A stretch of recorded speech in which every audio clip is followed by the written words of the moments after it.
Okay sir. నమస్తే అండి. అహింస మెడిటేషన్ ఛానల్ తరపున మీకు స్వాగతం సార్. ముందుగా మీ పేరు, మీ ఊరు, మీ ధ్యాన జీవితం, మీ ధ్యాన అనుభవాల్ని మా అహింస మెడిటేషన్ ఛానల్ ప్రేక్షకులకి వివరించవలసిందిగా సవినయంగా కోరుకుంటున్నాను సార్. నా పేరు అప్పుల్ రాజు అండి. మాది కోరుకొండ మండలం శ్రీరంగపట్నం అండి. మా మా ఊరు శివాలయం దగ్గర పిరమిడ్ పెట్టుకున్నామండి. పిరమిడ్ కట్టాం. అయ్యప్ప బడి అయ్యప్పము శివాలయం మయాన్ పిరమిడ్ అండి. శాఖ ర్యాలీలకి గట్రా తిరుగుతామండి. నా పేరు మన వశిష్ఠ గౌతమికి కూడా ర్యాలీలకి వేల మంది తిరిగేవాళ్ళు అండి. మామూలుగా మళ్ళీ ఇక్కడ పేరవారం డొనేషన్కి గట్రా తిరుగుతామండి. తిరిగి వసూలు చేస్తాం. తర్వాత ఇక్కడ కూడా బాగుందండి. ఇక్కడ అనిత మేడం ద్వారా వచ్చామండి. ఇక్కడ వచ్చి అసలు వాటర్ వేయమన్నారు, వాటర్ పోతున్నామండి. వచ్చిన ఈ వాళ్ళందరూ వశిష్ఠ గౌతమి పిరమిడ్లో ఇప్పుడు 4వ మౌన ధ్యాన మహాయజ్ఞ ఉగాది సంబరాల్లో ఉన్నాం కదా. ఉదయం 3 గంటల ప్రాతకాల వేణునాథ ధ్యానం జరుగుతుంది. ఆ 3 గంటలు ఒకే సిట్టింగ్లో మీరు ధ్యానం చేయగలుగుతున్నారా? మామూలుగా ఒక గంట 2 గంటల సేపటికి మరి వాటర్ వద్దకి వెళ్ళవలసి వస్తుందండి. మామూలుగా మధ్యాహ్నం వేళ పోయి కట్టాను. ఉదయం మాత్రం 3 గంటలు కూర్చుంటున్నామండి. ఉదయం 3 గంటలు కూర్చుంటున్నామండి. మేము 2018లో వచ్చామండి ధ్యానానికి. రోజుకి ఎన్ని గంటలు ధ్యానం చేస్తారు? రోజు పొద్దున్నే ఉదయం 4 గంటలు లేచి 5 గంటలకు ధ్యానం చేస్తామండి ఉదయాన్నే. తర్వాత మళ్ళీ పొలం పనులకి వెళ్ళిపోతామండి. మళ్ళీ మధ్యాహ్నం భోజనం చేసాక ఒక గంట పోయాక మళ్ళీ ఒక గంట ధ్యానం చేస్తామండి. రాత్రి పడుకుండి భోజనం అయిపోయాక ఒక గంట పోయాక పడుకుండే ముందు ఒక గంట ధ్యానం చేస్తామండి. అలా మళ్ళీ ధ్యానం చేస్తూ నిద్రపోతాం. తర్వాత శివాలయం గుడికాడ మాకు ముసలోళ్ళు బాగా వృద్ధులు ఉన్నారండి. ఒక 20 మంది దాకా వాళ్ళు కేకేసి పెట్టి ఈ సంగీతం పెట్టి సంగీతంలో పెట్టి కూర్చోబెట్టి కొత్త వాళ్ళు గట్టా తీసుకొచ్చి అక్కడ పెడతామండి. ఇప్పుడు ఇక్కడ వచ్చేటప్పుడు కూడా ఒక 2 కొత్త వాళ్ళు తీసుకొచ్చామండి. వాళ్ళు ఈ చూసి ఇక్కడికి అడిగెట్టి చూసిన కాడి నుంచి కూడా ఎంతో ఆనందం పడిపోతున్నారండి. అబ్బాయి ఇక్కడ తిరుపతిలో కూడా లేదు ఇంత ఆనందం. ఎంతో వాళ్ళ చుట్టాలకి వాళ్ళ బంధువులకి అందరికి ఫోన్ చేసి ఒక్కసారి ఇక్కడికి రండి, మీరు ఇక్కడ అడుగు పెట్టి చూడండి, ఈ జనాన్ని చూడండి, ఇక్కడ ఈ పిరమిడ్ చూడండి, ఆ గోదావరిలో తానం ఎంతో అద్భుతంగా ఉంది. మేము ఇప్పుడు దాకా మాకు ఊరి ఈ పక్కనున్న రాయమండ్రిలో పక్కనున్న మాకు తెలియలేదు అని ఆనందం పడిపోయి ఆనంద పుష్పాలు కాల్చేస్తున్నారండి వాళ్ళు. ఎంతో మంది కొత్త వాళ్ళకి చక్కగా ధ్యానాన్ని పరిచయం చేశారు మీరు. అవునండి. అలాగా మా ఊళ్ళో కూడా అంతే. నేను పొలం పనికి వెళ్తే ఎక్కడైనా సరే కానీ నేను పనులు చేసి కూడా 10 మంది వస్తారండి. వాళ్ళకి ఎవరు ఎండే అన్న పని ఆ 10 మందిలోకి ఎవరు పొలంలో కూడా ధ్యానం నేర్పిస్తారు మీరు? పని చేస్తూ చెప్తానండి. ఈ మొక్క జంతకి వెళ్ళినా లేకపోతే ఇలా ఆగు తీతకి వెళ్ళినా నలుగురు పక్కన ఉంటారు కదా, ఇలా జ్ఞానం చేస్తే ఆరోగ్యం బాగుంటుంది. నాకు ఫస్ట్ ఆరోగ్యం బాగుండేది కాదు, కడుపు నొప్పి వచ్చేదండి. భోజనం చేస్తే చాలు 2 సార్లు మోసం లేకపోయి ఆరోగ్యం బాగా వీక్గా ఉండిపోండి. ఈ జ్ఞానంలోకి వచ్చాక నాకు మొత్తం కడుపు నొప్పి పోయిందండి. కళ్ళు కూడా బాగా కాపాడుతున్నాయి. తర్వాత కాలు బీకుడు ఉండేది, కాలు బీకుడు తగ్గిపోయిందండి. ఆనందంగా ఉందండి బాగాను. ఈ బాగోడలో మమ్మల్ని చూసి మా పక్క వాళ్ళు ఇంటి పక్క వాళ్ళు కూడా మమ్మల్ని చూసి వీళ్ళు ఆరోగ్యంగా ఉన్నారని వాళ్ళు కూడా నాన్ వెజ్ మానేసి ధ్యానం చేస్తున్నారండి. మా ఫ్యామిలీ మొత్తం నాన్ వెజ్ మానేసామండి. మీరు ధ్యానంలోకి వచ్చిన వెంటనే మానేశారు నాన్ వెజ్? ధ్యానంలోకి వచ్చిన వెంటనే 2018 గాంధీ జయంతి అండి. ఆ గాంధీ జయంతిలో శాఖాహార ర్యాలీ తిరగాలన్నారు మా గురువు గారు సాయిరామ్ గారు. శాఖాహార ర్యాలీ తిరగాలన్నారు. అంటే మనం నాన్ వెజ్ మానేసి తర్వాత మందు సొట్ట కూడా కాల్చిపోతుందండి. అవి మనం అన్నీ మానేసి తిరగాలి, మనం ర్యాలీ తిరగాలంటే అని పిరమిడ్ ఎప్పుడైతే పెట్టుకున్నానో ఇంకా ఇవాళ నుంచి నాన్ వెజ్ తినకూడదు, స్మోకింగ్ డ్రింకింగ్ ఉంటుంది మానేయాల. మనం తిరిగి చెప్పామంటే ఒకరికి మనం మానేసి తిరగాలని ఆయాలకాడ నుంచి స్నానం చేసి ఆయాల ర్యాలీ తిరిగామండి. శాఖాహార ర్యాలీ తిరిగామండి. గాంధీ జయంతి నాడు ఇంకా ఆయాలకాడ నుంచి మానేసామండి.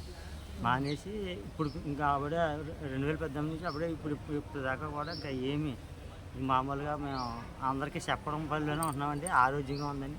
ధ్యానంలోకి వచ్చిన తర్వాత మీరు కొత్త వాళ్ళకి ధ్యానం నేర్పించడమే కాకుండా మీ దుర్వ్యసనాలను కూడా చెడు అలవాట్లను కూడా మీకు మీరు అవి తప్పు అని తెలుసుకుని మానేశారనమాట. మేము కాల్చామో లేదో, ఇలా తాగామో లేదో, ఇలా తిన్నామో లేదో గుర్తు అసలు జ్ఞాపకం కూడా లేదండి. మామూలుగా జ్ఞానం చేసుకుంటే మన తిథిలో మనం ఉండడమే కానీ ఏమి గుర్తు లేదండి. ఎవరికి చెప్పే పనిలోనే కానీ ఉంటామండి ఎప్పుడు కూడాను. ధ్యాన జీవితంలో అడుగుపెట్టారు. అవునండి. చాలా ఆనందంగా ఉందండి. ఇక్కడికి ఎవ్వరు వచ్చినా ఇక్కడికి ఎవరు కాపాడినా వసతి గౌతమ్ గారు రమ్మని చెప్తామండి. మేము ఇప్పుడు కూడా ఎవరో ఇద్దరినో ముగ్గురినో తీసుకొస్తామండి. ఇప్పుడు మేము మా ఇది ఊరి మీరు నుంచి ఇక్కడికి రావడం ఎన్నో యజ్ఞం అండి ఇది మీకు? నేను రావడం అయితే ఈ యజ్ఞాలకి కాదండి రావడం. ఇప్పుడు నెలకి వస్తాం, పౌర్ణమికి అక్కడ ధ్యానానికి అసమాట వచ్చేవాళ్ళండి. మా గురువు గారు ఇప్పుడు రామకృష్ణ గారు అతను మేము కలిసి అసమాట బండి మీద వస్తాం, లేకపోతే యజ్ఞానికి వస్తాం, ధ్యాన యజ్ఞానికి వస్తాం. అలాగా పౌర్ణమికి కూడా వస్తామండి. ఈ చుట్టుపక్కల రాయమండ్రిలో గట్ట పెట్టినా ఎక్కడికి పెట్టినా ఈ పిరమిడ్లు మాస్టర్లు ఎవరు కౌరంపున వెళ్తూ ఉంటామండి. ర్యాలీలు తిరుగుతామండి. ఒకసారి మీరు ర్యాలీలకు వెళ్ళినప్పుడు మీకు ఎలా అనిపిస్తుంది? మీ ఫీలింగ్ ఎలా ఉంటుంది ర్యాలీలకు వెళ్ళినప్పుడు? స్లోగన్స్ అవి బాగా చెప్తారా? ర్యాలీకి వెళ్తే మీరు పొందిన అనుభూతి ర్యాలీలకి ఎన్ని ర్యాలీలో పార్టిసిపేట్ చేశారు ఇప్పటి వరకు? ర్యాలీలో ఒక 10 ఎన్నో ఉంటాయండి ర్యాలీలు. రాయమండ్రిలోనే 3 ఎన్నో చేసామండి ర్యాలీలు. అయితే మీరు ర్యాలీలకి వెళ్తూ ఉంటారు. మీరు ర్యాలీలు చేసేటప్పుడు కొన్ని ప్లేసుల్లో మాంసం దుకాణాలు, చేపలు అవి అమ్ముతారు కదా. ఇప్పుడు కొన్ని గుళ్ళు ఉంటాయి, గ్రామ దేవతల గుళ్ళు. చేసేటప్పుడు ఆ మాసం దుకాణాలకు వెళ్ళి పాంప్లెట్లు ఇస్తామండి.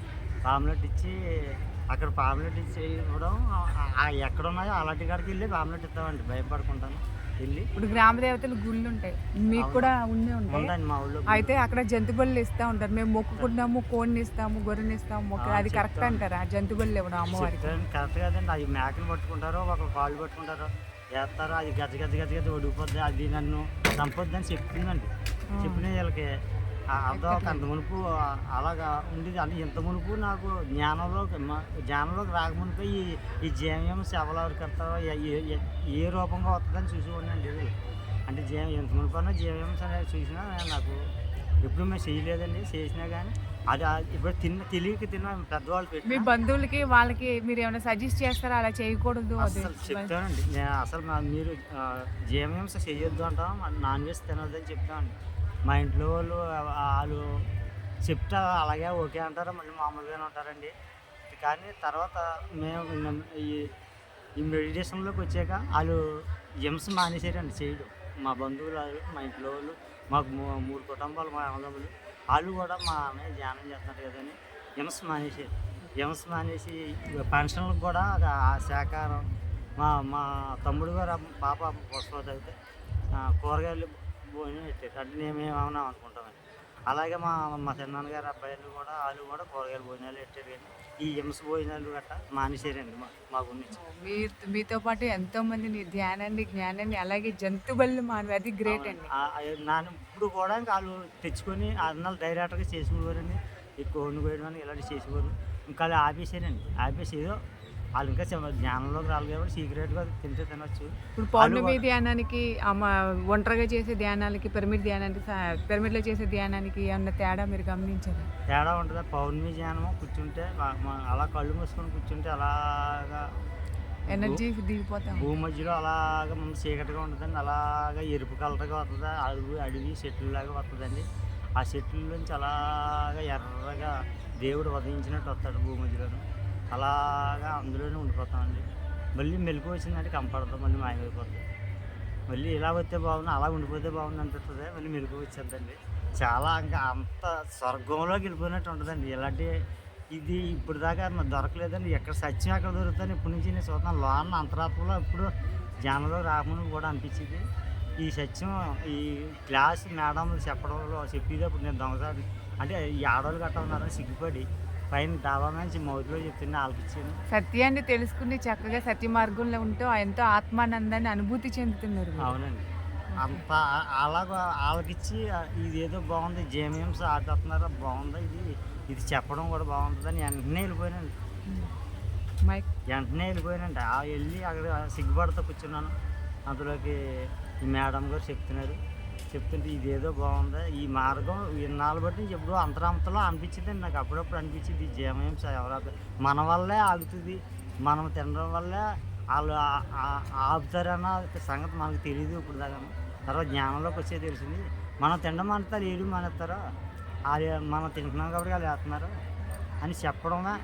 ఇంచేపు చెప్పి పనిలోనే ఉంటారు. పని చేసేటప్పుడు అదే ఆలోచన ఉంటుంది. పని మీద ఉన్నా మన జ్ఞానస్థితిలోనే ఉంటామండి.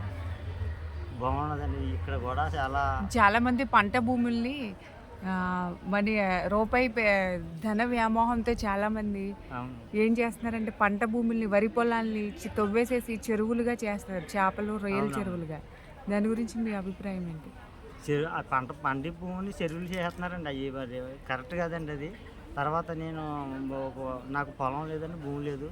ఒక ఎకరం పొలం ఉందండి. ఆ ఎకరం పొలము కూడా వాళ్ళు మా వాళ్ళు సిత్తుకి ఇస్తుంటే అది ఇచ్చి ఆ ఎకరం సిత్తుకి ఇచ్చుకొని నేను వరి పంట పండుతున్నానండి. ఆర్గానిక్ ఆర్గానిక్ ఆవు మూత్రం, ఆవు పేడ, శనగపిండి, ప్రకృతి వ్యవసాయం చేస్తారు. శనగపిండి, బెల్లం వేసి అది ఊరబెట్టి అదే కొడతానండి. ఒక దోమ కానీ ఏది వాళ్ళదని హింస కాదు, అది సంపద పని కాదు. అందుమీద చేను కొడితే 15 రోజుల దాకా ఒక దోమ కానీ ఏమీ వాళ్ళదని, ఒక పచ్చిపురుగు కానీ వాళ్ళదాం.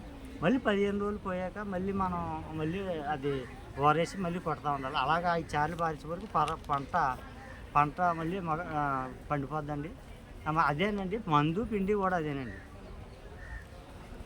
ఓకే అండి. ఇంకా మీ కుటుంబంలో అందరూ శాకాహారులు అయ్యారు, ఇప్పుడు అందరూ ధ్యానం చేస్తారండి? మా ఇంట్లో మా మిస్సెస్, నేను శాకాహారులు, మా పాప కూడా శాకాహారులు, నాన్ వెజ్ కూడా తింటారు. మేము ముగ్గురు, మాకు ఓ పాప ఓ బాబు, మేము నలుగురమండి. మా పాప తిందండి, మేమిద్దరం ధ్యానంలోకి వచ్చి మా పాప కూడా మానేసింది. మా అబ్బాయి నాన్ వెజ్ ఎక్కడో బయట నుంచి తెస్తే వాళ్ళు వేరే పెట్టేసామండి. Okay sir. ప్రస్తుత సమాజంలో కొత్తగా ధ్యానంలోకి వచ్చే వాళ్ళకి మీరు ఏం మెసేజ్ ఇవ్వాలనుకుంటున్నారు? ధ్యానం నేర్చుకునే వాళ్ళకి ధ్యానం నేర్చుకునే వాళ్ళకి చెప్పి పని మీద ఉన్నామండి. ఇప్పుడు మామూలుగా మీరు నాన్ వెజ్ తినకూడదమ్మా, ధ్యానం చేయాలా, ఫస్ట్ నాన్ వెజ్ ఉండదు. తర్వాత అని చెప్తే ఆలకిస్తారు కాబట్టి మామూలు తీసుకొచ్చి కూర్చోబెట్టి ధ్యానం చేసి ఒక 6 రోజులు అలా వచ్చాక అప్పుడు అమ్మ నాన్ వెజ్ తినకూడదు, ధ్యానమే కుదరాలంటేనే కాలు నొప్పనో ఇక చేయి నొప్పనో ఏదైనా చెప్తారు కదా. మీరు నాన్ వెజ్ తినడం మానేస్తే నొప్పులు అన్నీ పోతాయి. మాకు అలాగే ఫస్ట్ మాకు అలాగే ఉంది. ఆ తర్వాత మానేసి చేయడంలో ఈ నొప్పులు మా మిస్సెస్ని బొల్లినీరు హాస్పిటల్ తీసుకెళ్తాండి. ఎముకలు అరిగిపోయి అన్నారు. ఎముకలు అరిగిపోయి అంటే స్కానింగ్ తీసింటారు, ఒక ఏసీ పెట్టారు, ఒక స్కానింగ్ తీసారండి. ఆ క్యానింగ్లోనూ అబ్బాయి ఈ అమ్మాయికి ఎముకలు అరిగిపోయి ఏం పని చేయకూడదు, పడుకొని ఉండాలన్నారు. పడుకొని ఉన్నారంటే తీసుకొచ్చామండి. డబ్బులు మనకి ఏమీ లేవు, డబ్బులు లేకపోతే అప్పుడు తీసుకొచ్చేసి ఇంకేదో అక్కడ గుడికాడికి వెళ్ళి ఏదో గుడికాడ ధ్యానం చేసుకోని చెప్పానండి. ధ్యానం చేసుకోని చెప్తే అలాగే అక్కడికి వెళ్ళిపోయి కూర్చొని ధ్యానం చేసుకుంటాం. ఫస్ట్లో అప్పుడు ఇంకా మేము ధ్యానంలోకి రాము.